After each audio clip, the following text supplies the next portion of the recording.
Bonjour à tous. Alors cette semaine, nous allons travailler sur les transformations avec une nouvelle transformation que vous allez découvrir dans cette vidéo.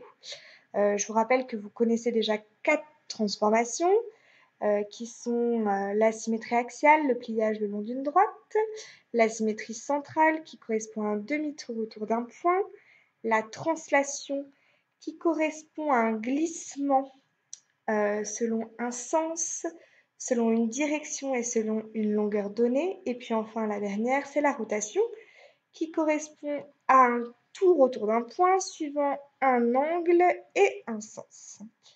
Donc cette nouvelle transformation que l'on va découvrir aujourd'hui est l'homothétie.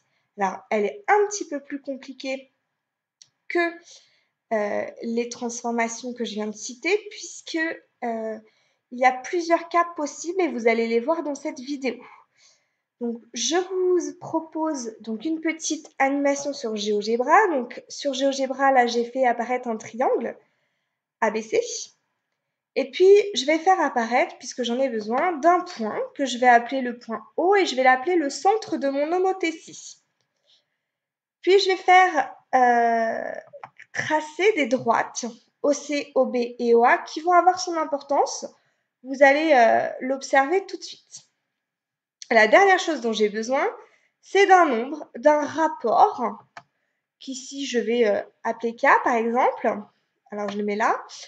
Et ce nombre-là, il peut prendre n'importe quelle valeur sauf 0. 0 n'est pas très intéressante pour cette situation, donc il peut varier. Donc voilà, il peut être positif, mais il peut être aussi négatif ce rapport.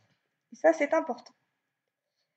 Alors, je vais mettre le rapport, par exemple, à 2. Voilà. Et puis, je vais faire apparaître donc l'image du triangle ABC par l'homothétie de centre O et de rapport K. Ici, ça vaut 2. Donc, je vais le faire apparaître. Voilà, s'affiche son image A'B'C' qui est en bleu ici. Alors, je vais faire varier mon rapport et vous, votre objectif, c'est de faire des observations sur la forme du triangle bleu, le déplacement du triangle bleu, suivant le rapport. Donc ici, mon rapport est de K égale 2. Hop, je peux l'agrandir un petit peu, mais ça va partir de ma page. Donc je le rapproche et puis hop, je vais le faire venir à K égale à 1.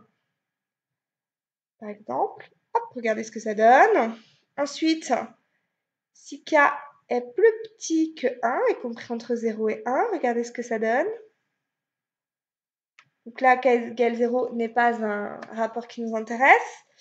Ici, le rapport est négatif. Observez bien ce que ça donne. Il y a des choses qui ont changé.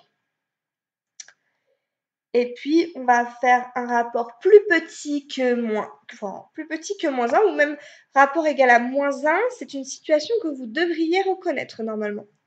Et puis, si le rapport est plus petit que moins 1, voici ce que ça donne. Alors, avec ces observations, je vous laisse répondre au questionnaire qui correspond au document numéro 1.